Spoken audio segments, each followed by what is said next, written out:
So today we're going to continue our discussion of enforcing modularity. And we're going to, in particular, if you remember last time, we spent a lot of time talking about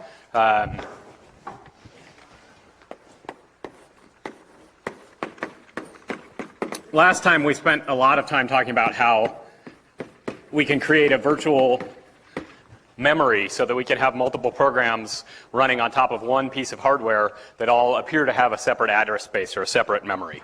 So 2 lectures ago we talked about having one module per computer.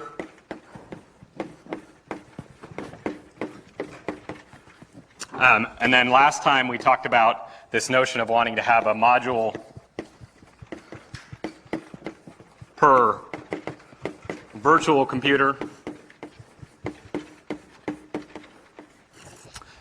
And we saw this notion of virtual memory. Okay, and now this time what we're going to do is we're going to talk about the other piece that our virtual computer needs, which is a virtual processor.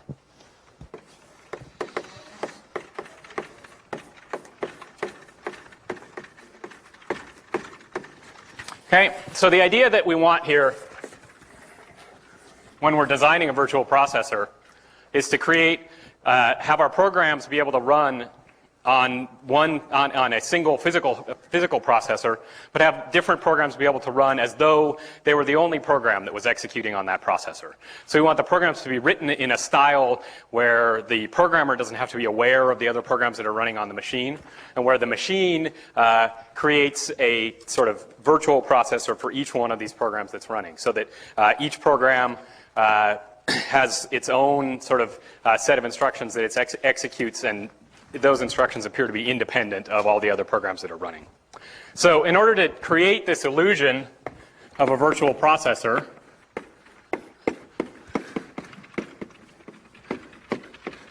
we're going to introduce a very simple concept. We're going to have each program run in what's known as a thread. And thread is really short for a thread of execution.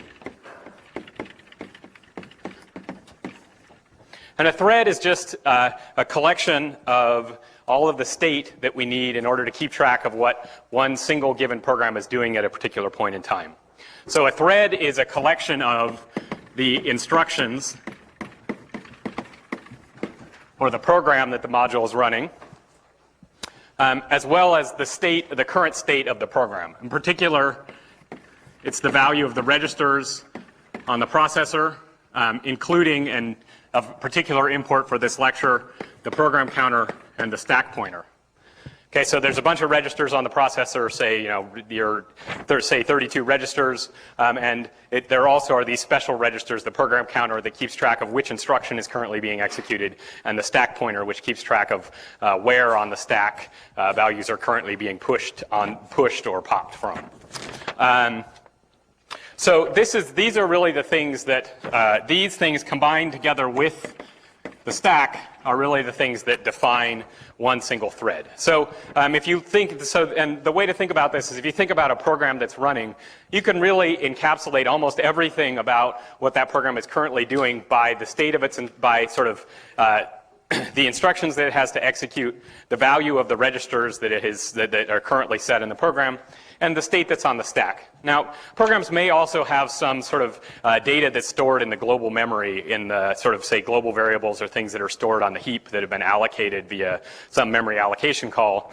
And so those things are a part of the program as well, although I don't want to explicitly list them as being a part of a single thread, because if two programs, as we'll see, two programs can share the same address space, and if two programs are sharing the same address space, then they're going to share those global variables, the stuff that's stored on the heap of the program. So think of a thread as these things, plus there's some additional, we'll call it a heap, set of memory that maybe is shared between several different threads that are all running within the same address space. And I'll explain more about that as we go.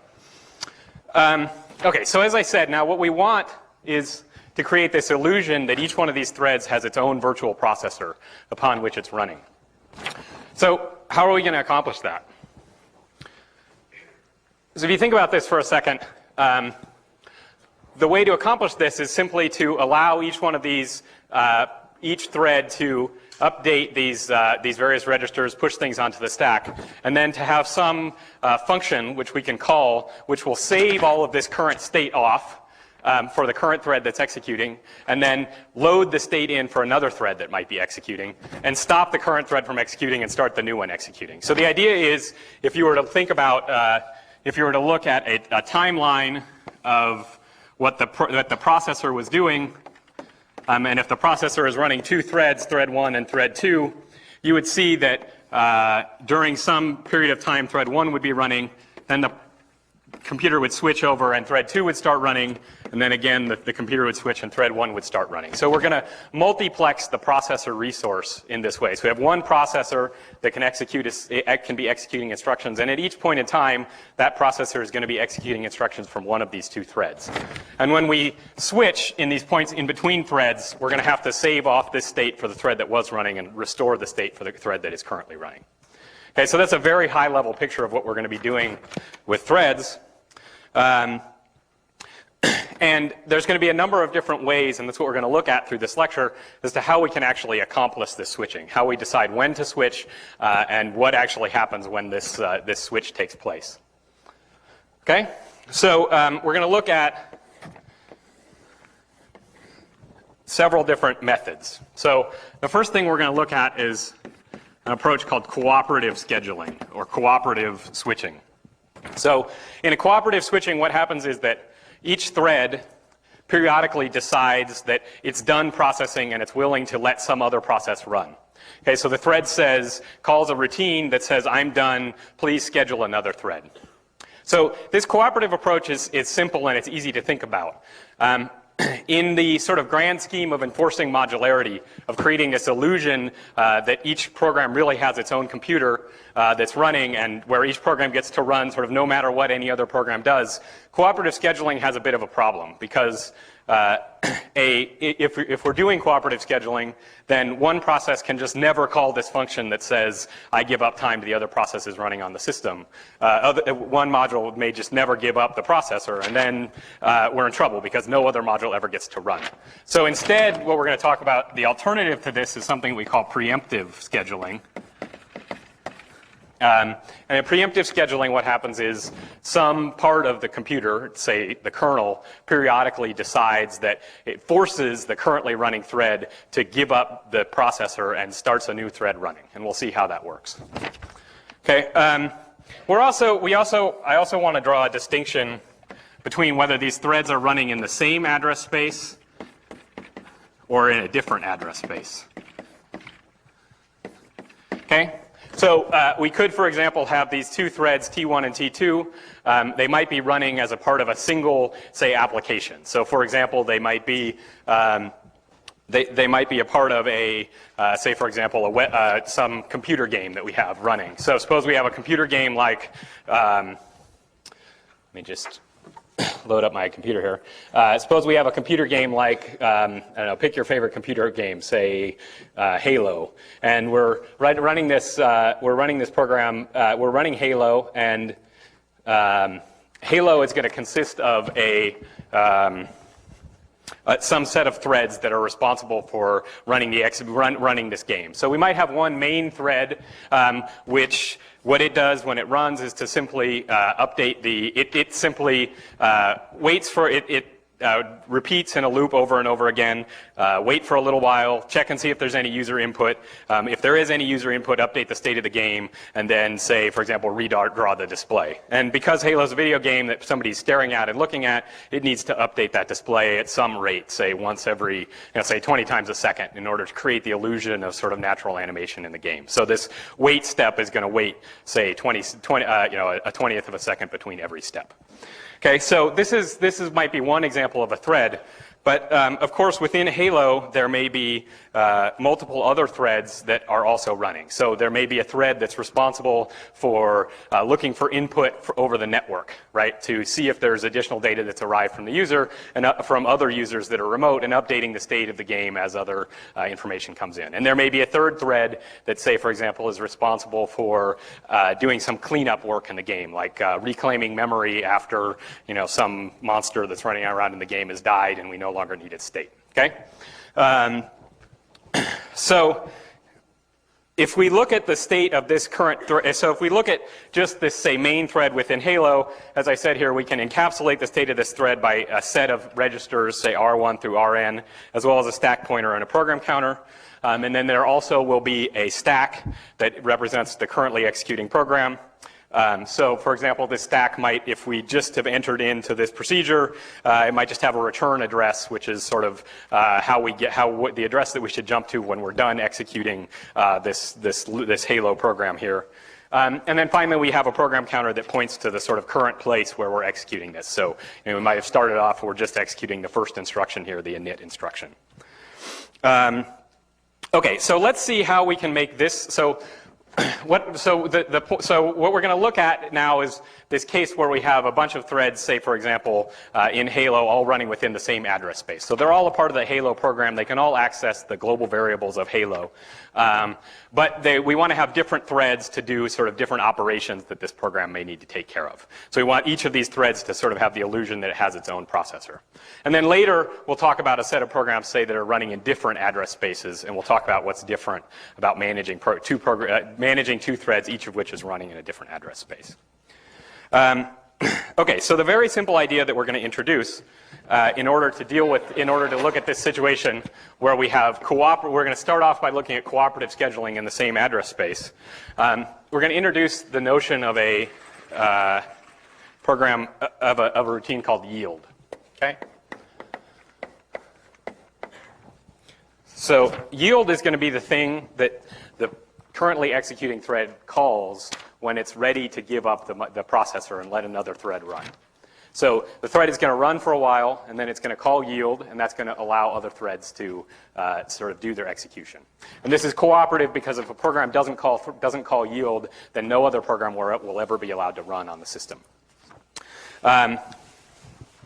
So the basic idea is that when a program calls yield, what it's going to do is exactly what I described just a minute ago. So yield is going to save the state of the current thread, and then it's going to schedule the next thread. So pick the next thread to run from all the available threads that are on the system, and then it's going to dispatch the next thread. So it's going to, in particular, set up the state for the next thread so that it's ready to run. And it's going to jump into the return address for that thread. Okay, so we're going to look through, I want to take you guys through a very simple example of a sort of a program that has multiple threads in it. And we're going to have a simple thread scheduler. So the thread scheduler is the thing that decides which thread to run next. And this thread scheduler is going to keep an array of size, fixed size, call it num threads. They're all the threads that are currently running on the system. It's going to have an integer that is the next thread to run, that's going to tell us what the next thread to run is. And then for every one of our threads, we're going to have a variable that we call me, which is the ID of the currently executing thread. Okay? So this is local to the thread.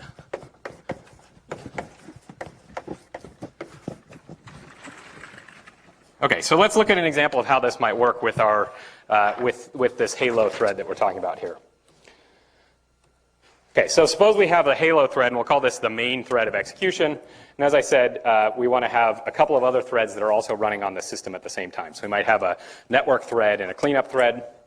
Now suppose, so in this case, what we're going to say is that the yield procedure is going to do these three steps, and I made these steps a little bit more concrete so that we can actually think about what might be happening on the stack as these things are executing. So the yield procedure is going to when it runs, the first thing it's going to do is save the state. So to save the state, it simply stores in this table the stack pointer of the currently executing program, the stack pointer of the currently executing thread.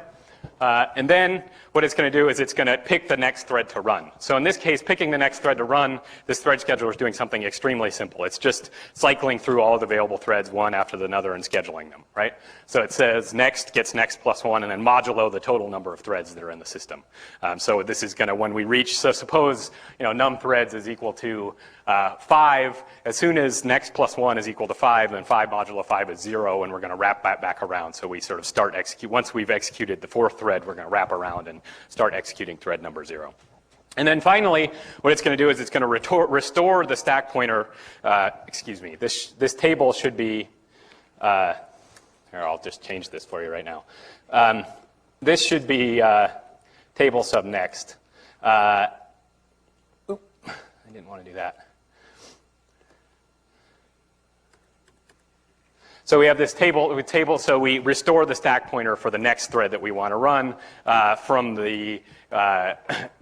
the table of stack pointers that are available. And then what's going to happen is that when we exit out of this yield routine, we're going to load the return address from the stack pointer that we just have set up. So you'll see how that works again in a second. But the basic process then is just going to be as follows. So this only works on a single processor. And I'm not going to have time to go into too much detail about what happens in a multiprocessor, but the book talks carefully about why this doesn't work on a single processor machine. Okay, so the basic process then is going to be as follows.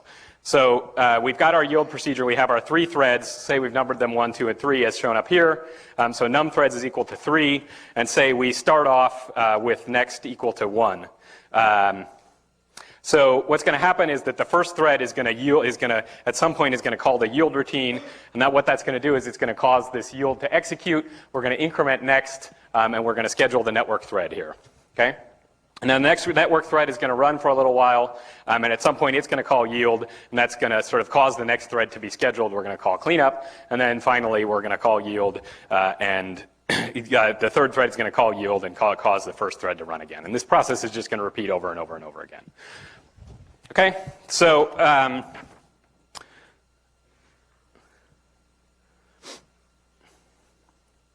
okay, so what I want to do now is to look at actually more carefully at what's happening with the stack on these, how this scheduling process is actually working, so we can understand a little bit better what's happening to the stack pointer and how these various yields are actually executed. So let's look at the. So this is going to be an example of the stack on these, say, 2 of these threads. Okay. So suppose we have thread number 1, call this thread 1, and this is our halo thread. Okay, and this is the stack for halo. We also have thread number 2, which is our network thread. Okay, and this is also some stack associated with this thing. So these are, we're just looking at the current state of the stack on these 2 things, these 2 threads. And if you remember, typically we represent stacks as growing down in memory. So these are the different addresses of the different entries in this stack that represent the current execution, what's going on currently in the processor. So we'll say that thread 1 perhaps its stack starts at address 108. And maybe thread 2's starts at address 208.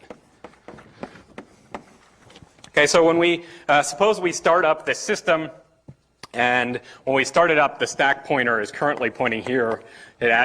We look at the system, and so we take a snapshot of the system at a given point in time. Suppose the stack pointer is currently pointing at 104. The currently executing thread is this one. Is thread 1.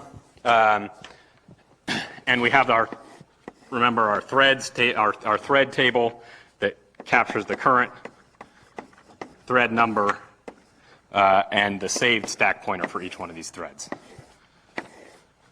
So we've got thread number 1, thread number 2.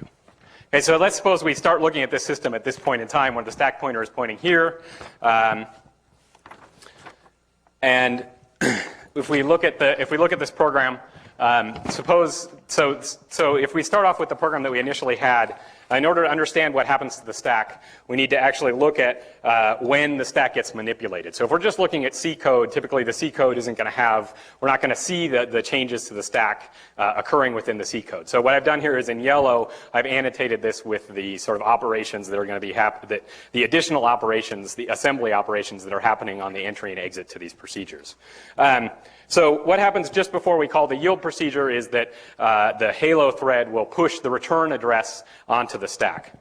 Okay, so if we start executing the yield procedure, Halo is going to push the return address onto the stack. Excuse me. And then it's going to jump into the yield procedure. So suppose we come onto here. Now, if we look at what the return address is after we execute the yield procedure, it's going to be instruction number 5. So we're going to push that address onto the stack because instruction number 5 is labeled here on the left side, is where we're going to return to after the yield. And then the yield is going to execute. And what's going to happen as the yield executes is it's going to change the stack pointer to be the stack pointer of the next thread, right? So I have this typo here again, so be careful about that. But we're going to change the stack pointer to be the stack pointer of the next thread. And so when it executes this pop RA instruction that we see here, it's actually going to be popping the return address from the network thread that it's scheduled next, as opposed to the return address from this Halo thread. Okay, so suppose that the stack pointer, the saved stack pointer for the network thread was pointing here at 204. So there would have been an entry 204 here.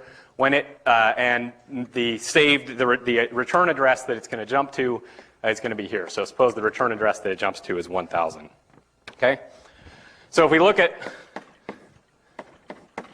the state of these two threads as they've been running, we saw thread 1 ran for a little while, and then it called yield, and the instruction following yield was instruction number 5. Okay, so that was the address that we pushed on to the stack pointer.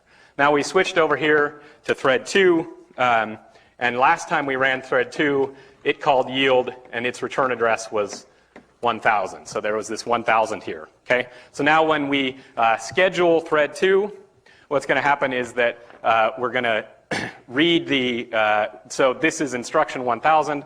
We're going to start executing from 1000 because we're going to execute this pop return address. So we're going to pop the return address off the stack, and then we're going to start executing here at instruction 1000. Okay, so you guys kind of see how it is that we switch now from one thread to the other by switching the stack pointer and restoring our return and grabbing our return address from the stack of thread 2 instead of from thread 1. Okay, so now what's going to happen is this thread 2 is going to start executing from this address. And it's going to run for a little while. And at some point later, it's going to call yield again, right? Because it's run for a while and it's decided that it's time to yield. So suppose at instruction 1025, it calls instruction 1024, it calls yield. So when it does that, the same thing is going to happen. It's going to have run for a little while, so its stack is going to have grown, but eventually it's going to push the return address onto the stack, say here 1025, and suppose this value of its stack pointer now has grown down, so it's gone 208, 204, it's run for a while, pushed some things on the stack, and maybe the stack pointer is now at 148. So when it calls yield, it's going to write into the stack pointer address in the thread table 148, and we're going to restore the stack pointer address from here, which I forgot to show being written in, but what I should have written in there was 104. So we're going to restore the stack address to 104. We're going to pop the next instruction to execute off of that stack 5, and then we're going to keep executing. So you just switch back and forth in this way.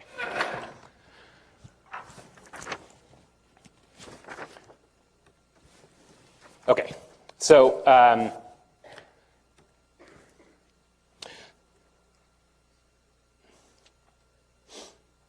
okay, so what I want to do now is so this is the basic process now whereby this yield instruction can be used to switch between the scheduling of these two procedures, right? And this is sort of the core of how it is. So we have these two threads of execution, and they just sort of run through, and they periodically call yield, and that allows another thread to be written, but to executed. But otherwise, these two threads are essentially, they've just been written in this style where they don't actually have to know anything about the other threads that are running. There could have been 2 other threads or 200 other threads running on the system at the same time, and this approach that I've showed you would have caused all of those threads eventually to have been scheduled and to execute properly. Right? But as we said before, the use of requiring these functions to actually call yield periodically has sort of defeated the purpose of our enforcing modularity, one of our goals of enforcing modularity, which is to make it so that no one thread can interfere with the operation of the other thread or cause that other thread to crash. Right? Because if the procedure never calls yield, and if a module never calls yield, excuse me, the thread, another thread will never be scheduled, and so that module will have the ability essentially to take over the whole computer, which is bad. So what we're going to look at now is how we go from this cooperative scheduling, where modules call yield, to preemptive scheduling, where modules are forced to yield the processor periodically.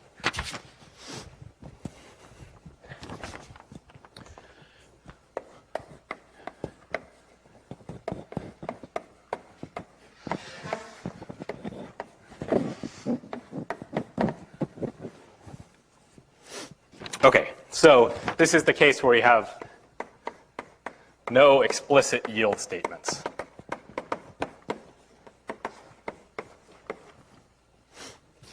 All right, so the idea here is it turns out to be very simple. So programs aren't going to have an explicit yield statement in them, but what we're going to do is we're going to have a special timer that runs periodically within, say, for example, the kernel. So suppose the kernel has a timer that runs periodically that causes the kernel to be sort of woken up and allowed to execute some code. So this timer is going to be connected to what's called an interrupt. So we're going to introduce a timer interrupt. And almost all processors essentially have some notion of a timer interrupt. And an interrupt is something that when it fires, it causes the processor to run a special piece of code. Okay? So basically, this is going to be some processor. Think of it, if you like, as some line on the processor. Okay, there's a wire that's coming off the processor. And when this wire gets pulled high, when the timer goes off and fires, this line is going to be pulled high. And when that happens, the microprocessor is going to notice that and is going to invoke a special function within the kernel. So this timer, this line is going to be checked by the microprocessor before it executes each instruction. Okay? And if the line is high, the timer is going to execute the microprocessor is going to execute one of these special gate functions. Okay, that's very much, so we saw the notion of a gate function before that can be used for a procedure to execute to obtain entry into, or for a module to obtain entry into the kernel. Essentially what's going to happen is that when the timer interrupt fires, it's going to go execute one of these special gate functions as well, and that's going to cause the kernel to then be in control of the processor. So remember, when the gate function runs, it causes the kernel. It switches the user to kernel mode bit to kernel mode. It switches the page map address register to the kernel's page map so that the kernel is in control, and it switches the stack pointer to the kernel's saved stack pointer so that the kernel is in control of the system and can execute whatever code that it wants.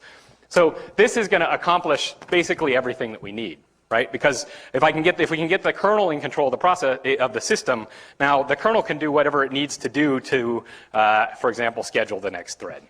So the way that's going to work is basically very simple. So when the kernel gets run, it knows which thread is it knows which thread, for example, is currently running, and basically what it does is it just calls the appropriate yield function. It calls the yield function for the thread that is currently running, forcing that thread to yield. So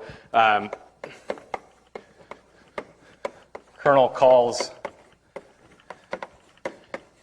yield on current thread, right?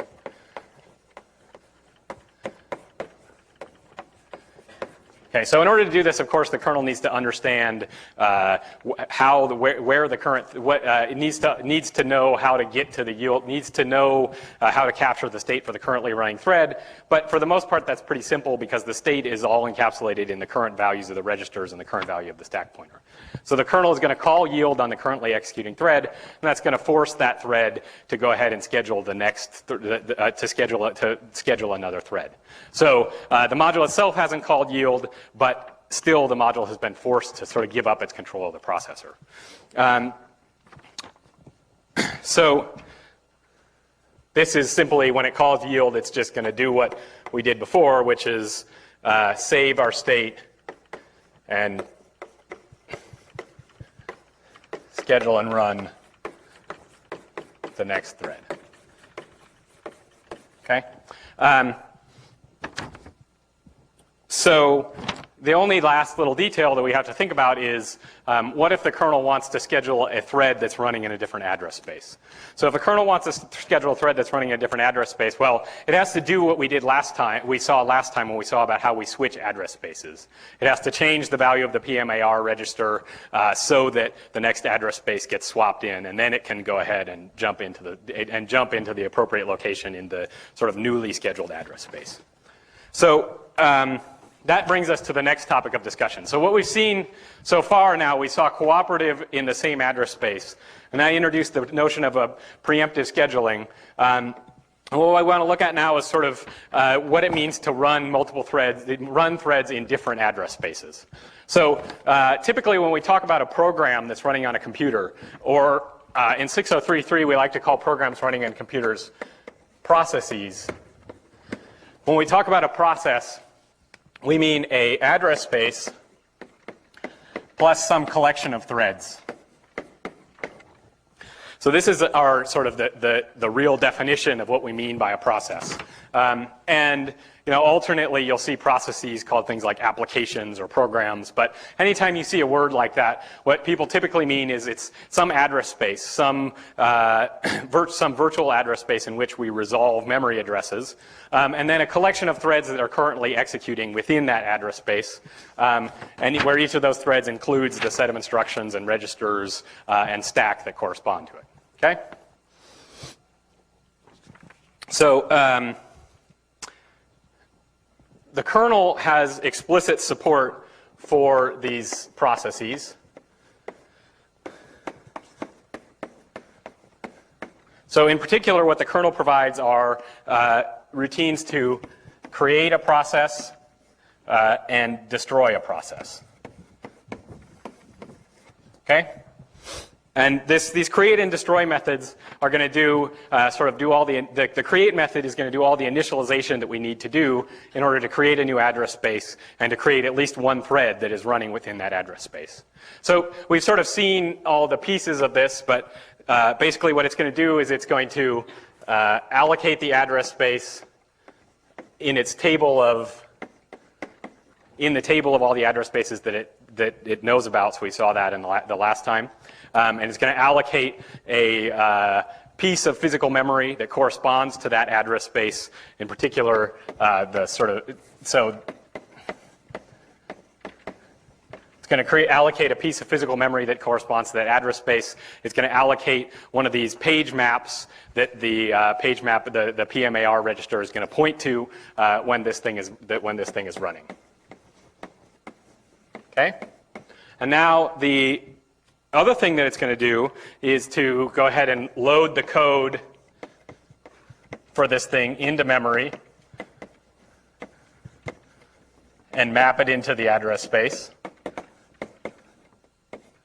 So it's going to add it's going to add the code for this currently running module into the address space. And then it's going to create a thread for this new process. It's going to add it to the table, the thread table. And then it's going to set up the value of the stack pointer and the program counter for this process so that when the process starts running, you sort of enter the process at some well-defined entry point. Say, the main routine in that process, so that the thread can start executing at whatever starting point it has. Okay. And now destroy is just going to basically do the opposite. It's going to get rid of all this state that we've created. So it's going to destroy the address. It's going to remove the address space. And it's going to remove the thread from the table. Okay? And it may also reclaim any memory that's associated exclusively with this process. Okay, so if we look at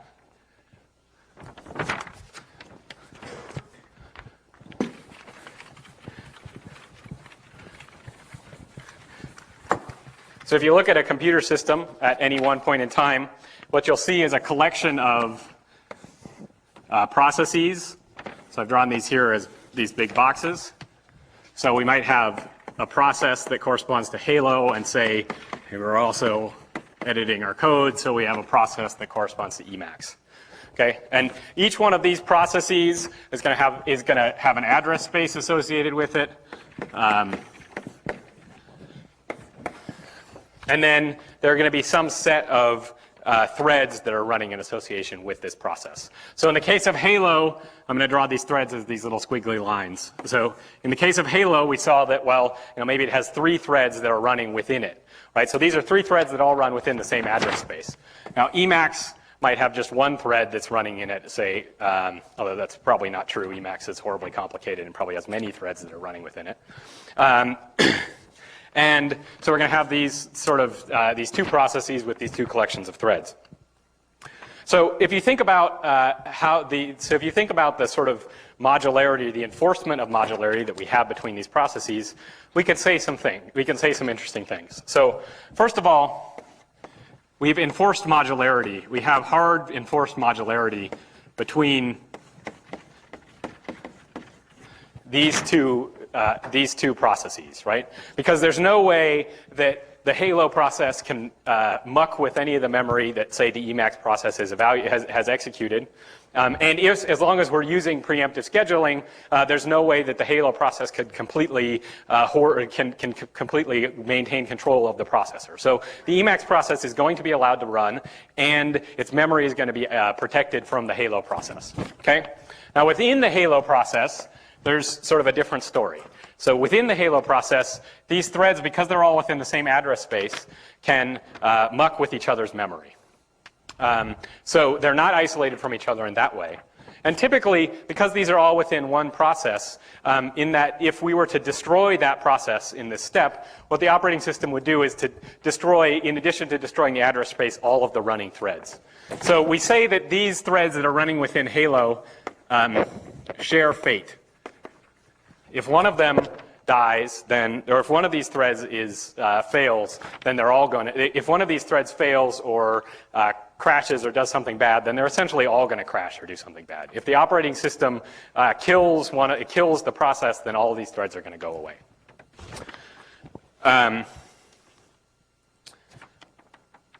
So this is the basic picture of sort of what's going on within a computer system.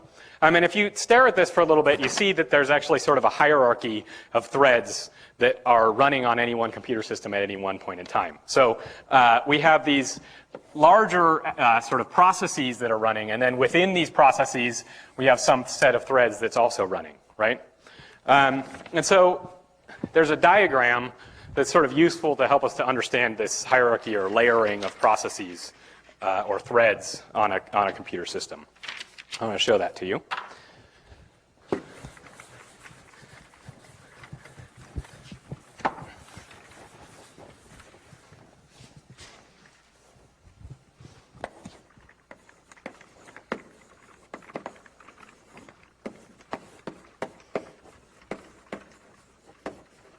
Okay.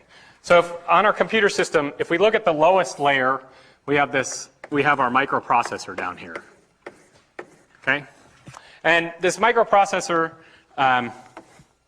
what we've seen is that the microprocessor has sort of two things that it can be doing. Either the microprocessor can be executing, say, some user program, or the microprocessor can be interrupted and go execute one of these interrupt handler these interrupt handler functions. So these interrupts are going to do things like it's going to be this timer interrupt, or when some special piece, when some I/O device, say for example the disk, finishes performing some I/O operation like reading a block from memory, then it's going to receive, the processor will receive an interrupt, and the processor can do whatever it needs to do to service that piece of hardware so that the hardware can go and, for example, read the next block. So in a sense, you can think of the processor itself as having two sort of threads that are associated with it. One of them is an interrupt thread, and one of them is the main thread.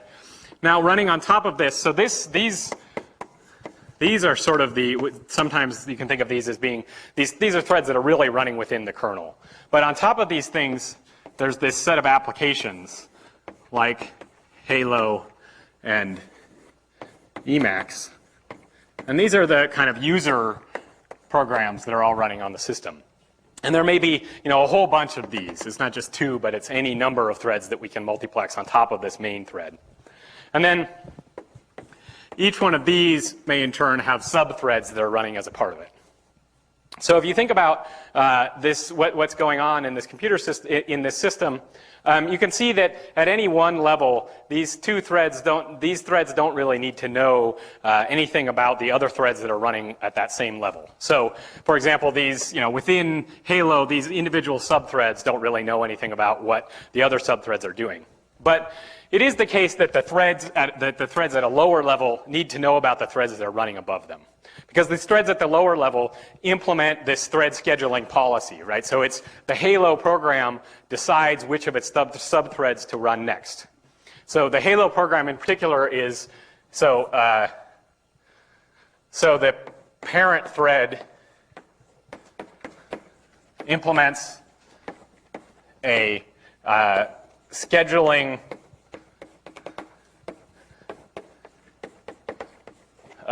policy for all of its children threads. So Halo has some policy for deciding what thread to run next. The operating system has the kernel has some policy for deciding which of these user level threads to run next. And the parent thread also provides some switching mechanism. So we studied two switching mechanisms today. We looked at this notion of having this this cooperative switching, where threads call yield in order to allow the next thread to run, and we looked at this notion of preemptive scheduling that allows that forces the next thread in the schedule to run. So if you look at computer systems, in fact, it's a fairly common organization to see that there's preemptive scheduling at the kernel level that causes different user level applications to run. But that within a user level, a particular user program, that program may use cooperative scheduling. So the individual threads of Halo may hand off control to the next thread only when they want to. And this sort of makes sense because if I'm a developer of a program, I may very well trust that, the other threads that I have running in the program at the same time, I know when I want them to run. So we can talk about sort of different switching mechanisms at different levels of this hierarchy.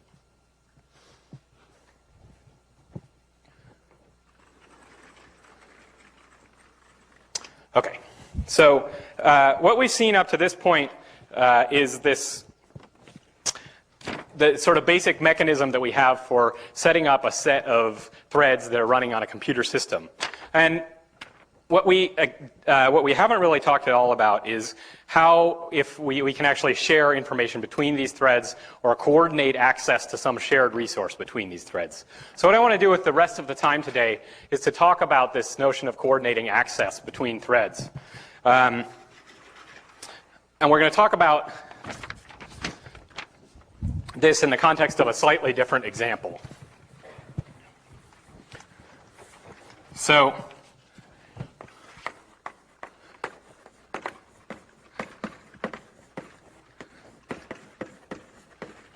let's suppose that I am building a web server.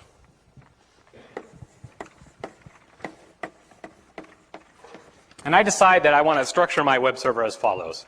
I want to have some network thread and I want to have some thread that services disk requests. Okay? So the network thread is going to do things like accept incoming connections from the clients and process those connections, parse the HTTP requests, and generate the HTML results that we send back to users. And the disk request thread is going to be in charge of doing these expensive operations where it goes out to disk and reads in some data that it may need to assemble these HTML pages that we generate. So if all this doesn't, you're next, for next recitation, you're going to read about a system called Flash, which is a multi-threaded web server. And so this should be a little taste of what you're going to see for tomorrow. So these two threads are likely to want to communicate with each other through some data structure, some queue of requests. Okay, so or queue of outstanding information. So suppose that what we're looking at, in fact, in particular, is a queue of disk blocks that are being sent from. This is a disk request thread. From the disk request thread out to the network thread. So whenever the disk finishes reading a block, it enqueues a value into this into the network thread, so that the network thread can then later pull that value off and deliver it out to the user. So in this case, these are two threads that are both running within the same address space, within the same web server. So they both have direct access to this queue data structure. They can both read and write to it at the same time. This queue data structure, think of it as a global variable that's in the memory of that's mapped into the address space, and both threads can access it. So let's look at what happens when these two threads. Let's look at some pseudocode that shows what might be happening inside of these two threads. So suppose within this first thread here, this network thread, we have a loop that says while true, do the following. DQ a request, call it M, from the thread, and then DQ a disk block that's in the queue, and then go ahead and process that disk queue. Go ahead and process that. And now within the disk request thread, we also have a while loop that just loops forever. And what this does is it gets the next disk block to send. However, it does that, goes off and reads the block from disk, and then enqueues that block onto the queue. Okay? So if you like, you can think of this as simply, the disk request thread is going to stick some blocks into here, and then the network thread is going to sort of pull those blocks off of the top of the queue. So if you think about this process running, there's kind of a problem with the way that I've written this, right? Which is that suppose that the disk request thread that this disk request thread runs much faster than the network thread. Suppose that for every one block that the network thread is able to pull off and process, the disk thread can enqueue 2 blocks. Okay, so if you think about this for a while, if you run this system for a long time, eventually you're going to have enqueued a huge amount of stuff. And typically the way queues are implemented is they're sort of some fixed size. You don't want them to be able to grow to fill the whole memory of the processor, so you limit them to some particular fixed size. And eventually we're going to have this problem that the queue is going to fill up. It's going to overflow, and we're going to have a disk block that we don't have anything we could do with. We don't know what to do with it. Right? So, okay, you say, well, that's easy. There's an easy way to fix this. Why don't we just wait until there's some extra space here. So we'll test. So we'll introduce a while full statement here that just sort of sits in a spin loop and waits until this full condition is not true. Okay, so as soon as the full condition is not true, we can go ahead and enqueue the next thing on the queue. And similarly, we're going to need to do something over here on the process side, because we can't really dequeue a message if the queue is empty. So if the processing thread is running faster than in the enqueuing thread, we're going to be in trouble. So we're going to also need to introduce a while loop here that says something like while empty. Okay? So So this is fine. This, it seems like it fixes our problem. But there's a little bit of a limitation to this approach, which is that now what you see is, suppose these two threads are running and they're being sort of scheduled in round robin. They're being scheduled one after the other. Now this thread runs, and when it runs, suppose that the queue is empty. Suppose the producer hasn't put anything on the queue yet. Now when this guy runs, it's going to sit here, and for the whole time that it's scheduled, it's just going to check this while loop and see if the thing is empty over and over and over and over and over again, right? So that's a whole lot of wasted time that the processor could and should have been doing something else useful, like perhaps letting the producer run so that it could enqueue some data. So in order to do this, so in order to fix this problem, we introduced this notion of sequence coordination operators. And what sequence coordination operators do is they allow they allow a thread to declare that it wants to wait until some condition is true, and they allow other threads to signal that that condition has now become true, and sort of allow threads that are waiting for that condition to become true to run. So we have these two operations: wait on some variable until some condition is true, and signal on that variable. Okay, so we're basically out of time now. So what I want to do is I'll come back and I'll finish going through this example for the next time. But what you should do is think about, suppose you had these sequence coordination operators. How could we sort of modify these two while loops that we have for these two operators in order to be able to take advantage of the fact that, in order to be able to make this so we don't sit in this spin loop forever and execute. So that's it. Today we saw how to get these multiple processes to run on one computer. And next time we'll talk about sort of making computer programs run more efficiently, getting good performance out of this sort of architecture we've sketched.